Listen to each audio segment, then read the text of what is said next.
आप सुन रहे हैं एजी एंटरटेनमेंट की धमाकेदार प्रस्तुति।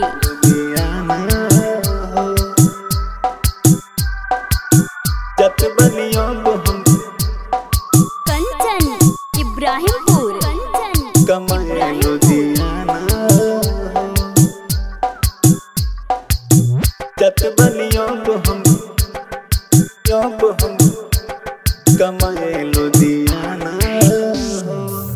पहले तरह जाने तोहर हम दीवाना हो, जत बनियो हम कमाए लुधियाना हो, जत बनियो हम कमाए लुधियाना हो। पहले तरह जाने तोहर हम दीवाना हो, जत बनियो हम कमाए लुधियाना हो।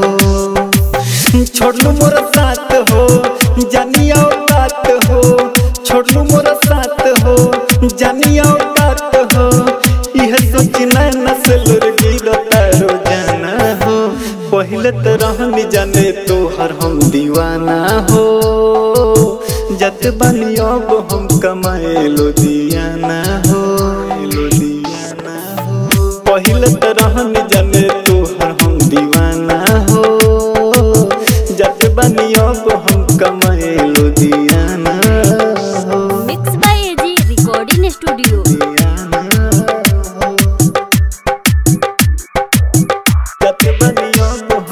कंचन इब्राहिमपुर कमाए लुधियाना जत बनियो हम कमाए लुधियाना, जत बनियो हम कमाए लुधियाना। प्यार करके तोहरा से कैनी हम पाप, भरी महफिल बेइज्जत कैलस तोरे बाप। पैसा के धमकी हरदम देला तोरे भैया, कह दीह सब करे बदलेला समैया। बुझी हम के गरीब आवे ना गेला करीब, बुझी हम के गरीब आवे ना गेला करीब। अब का करलू तू हमरा के माना हो, पहले तरह जाने तोहर हम दीवाना हो, जत बनियो हम कमाए लुधियाना हो, लुधियाना हो। पहले तरह जाने तोहर हम दीवाना हो, जत बनियो हम कमाए लुधियाना हो। आप सुन रहे हैं एजी एंटरटेनमेंट की धमाकेदार प्रस्तुति। जत बनियो हम कंचन इब्राहिमपुर कमाए लुधियाना, जत बनियो हम कमाए लुधियाना, जत बनियो हम कमाए लुधियाना।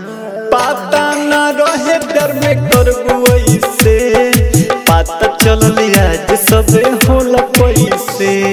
प्यार में ना देखल जला गरीब अमीर, लिखल बानी नाम तोहर हाथवा के चिर के। और संवरिया राइटरे अनसल देला हो, प्यार में तोरा बहुते भइली झमेला हो। दानी सो जाई तोरा नजर से रवाना हो, पहले तरह जाने तोहर हम दीवाना हो, जत बनियो हम कमाए लुधियाना हो, लुधियाना हो। पहले तरह जाने तोहर हम दीवाना हो, जत बनियो हम कमाए लुधियाना हो। एजी रिकॉर्डिंग स्टूडियो रोशनपुर सपहा।